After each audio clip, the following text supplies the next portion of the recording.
G'day everyone, Master Rabbit here from capsulecomputers.com.au. We are here to review Gameloft's brand new iPhone game called Tom Clancy's Splinter Cell Conviction. Now this game has just been released about a few days ago on the Apple iTunes Store. It's originally on the Xbox 360 by Ubisoft, and Gameloft have gone through and created a great and fantastic version of this game on the iPhone. Now I'm going to run you through just standard gameplay and show you what it's all about. Now I'll jump you straight into the gameplay, but before we do that, I'll let you know that the Gameloft option for the online feature where you can download and get your achievements and everything works the same way. Make sure you log in with your username and password. If you haven't got one, create one, and once you're in, you can check to see your gamer score and everything. And as you can see, we're right in there. I'm going to go into the trophies for this one. There's a few trophies. All Gameloft games have a total of 2,000 gamer score that you can pick up, and with that, once it loads up, I would recommend making sure that you are on the on a wireless connection, and you can see what because it's much faster for it to load up. Now, as you can see, there's the achievements here. There's a few of them. You can get. First one is first kill. One is perform a melee combo. Another one is interrogate an enemy. So there are a few of them. I'm not going to wreck it for anybody, but there are a nice amount of achievements to pick up to get your 2,000 gamer score. For Splinter Cell. So that's pretty much it. Now you know that the Gameloft Live system works pretty much like a Xbox and also PlayStation network, where you got your profile, you can log, connect with friends, send them messages and so forth. That's pretty much it. So jumping back out, now there's a total of 11 missions on this version of Splinter Cell Conviction on the iPhone. They are very good, very fun. Now you can continue from whatever mission you've left up on. It's pretty good because it does auto-save at lots of different sections in the game, so you don't pretty much lose your, you don't have to start right from the beginning if you do have to continue, or something happens and someone gives you a call. That is very, very good. Now missions, basically you can choose the missions you want to go for. I'm going to jump in and take you straight into one of them called The Mark. Loading times on the 3GS, because I've got an iPhone 3GS, is pretty good. Doesn't take too long for them to start up. As you can see, there's a loading bar down the bottom, and that's pretty much it. You're in. Okay, so basically this mission here, you've got to reach the museum, and it works the same way as the Xbox version, where you've got the words appear on the side of the wall and certain things appear pretty much the same way. You've got to interrogate people. You've got to you've got your little guide up the top that tells you what you've got to do. Now, the person is going to tell you that we have to make it to the lighthouse, and that's pretty much it. So this is the beginning of this level here. Now the gameplay mechanics are pretty quick. It's not that bad, where like Sam is moving around with the controller on the right, with the left thumbstick. You've got the aiming, and then you've got the shoot, which is that button there, and let go of that. Now you can also grab an opponent by walking up close to him and shooting him and killing him, and using him as a shield. You can also turn off lights. Once you do that, that does attract attention, but they pretty much run to where you are hiding, or where you've just shot, so that's pretty cool. Alright, so taking off that, now you can run, so as you can see that there, you can push that button, that pretty much takes him straight to cover, and you can turn around and move around left and right. As you can see, there is a guy there. So what we can possibly do now is, if you want, we can pick him up. He won't know, but we get out of cover, run straight up to him. You can punch him or kill him, or you can pick him up and use him as a shield. There you go there. So now, as you can see, we've got him as a shield. Now we can walk around with him.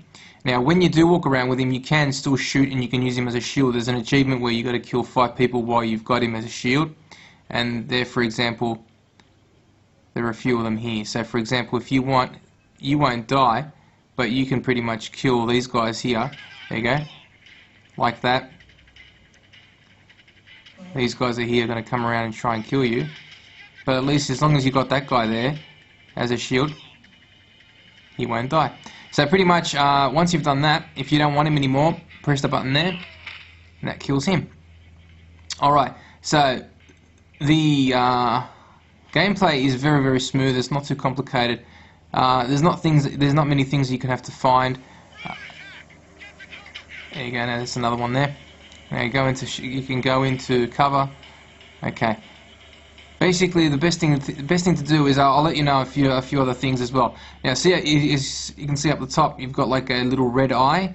Red eye means that you're pretty much in the public eye, and these guys can see you because you're actually not in the dark.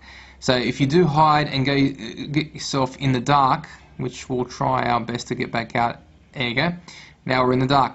No one can see us. You're pretty much invisible there.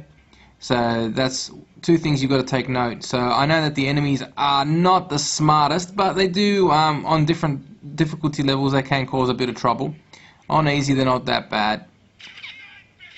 But yeah, once you do attract attention, these guys do get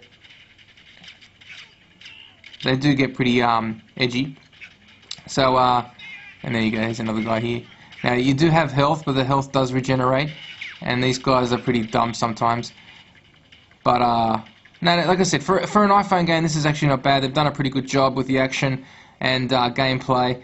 The mechanics is really, really easy, not too complicated. You just have to get used to the control system, and that's pretty much it. Now, everything works really, really easy. The buttons come up, they tell you what to do. This one here tells you basically climb up. So everything's not too complicated. It's very simple to maneuver yourself around. It does take a bit, it won't take too long for you to get used to. Once again, climb again, keep climbing. So pretty much not too complicated. But you just have to get used to the control systems, and that's pretty much it.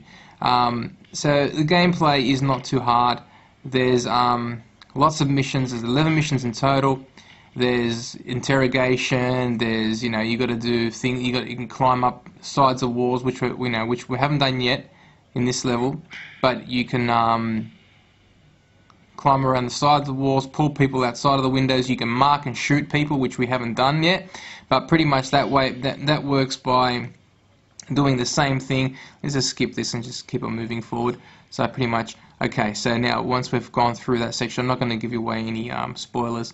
So there's one thing that you can do, and that is mark and attack, mark and kill. This one here, we won't be able to do it in this section of the game.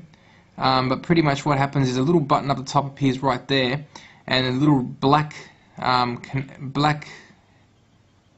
circle goes around their head. And then once you've done that, you can pretty much mark them, push the button, and done. They're dead. That was a nice little execution. Yeah, Sam Fisher is pretty deadly at this time. So he's going to walk straight up to this guy and give him a punch in the mouth. Bang, dead. So there's a lot of really cool animations, action that does really happen with this. Now, the missions are pretty long. Each mission can possibly take up to 10, 15, maybe 15, 20 minutes to do.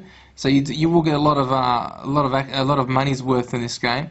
It's roughly it's $10. It's $9.99 on the Apple iTunes Store and $12.90 on the Apple iTunes Store in Australia.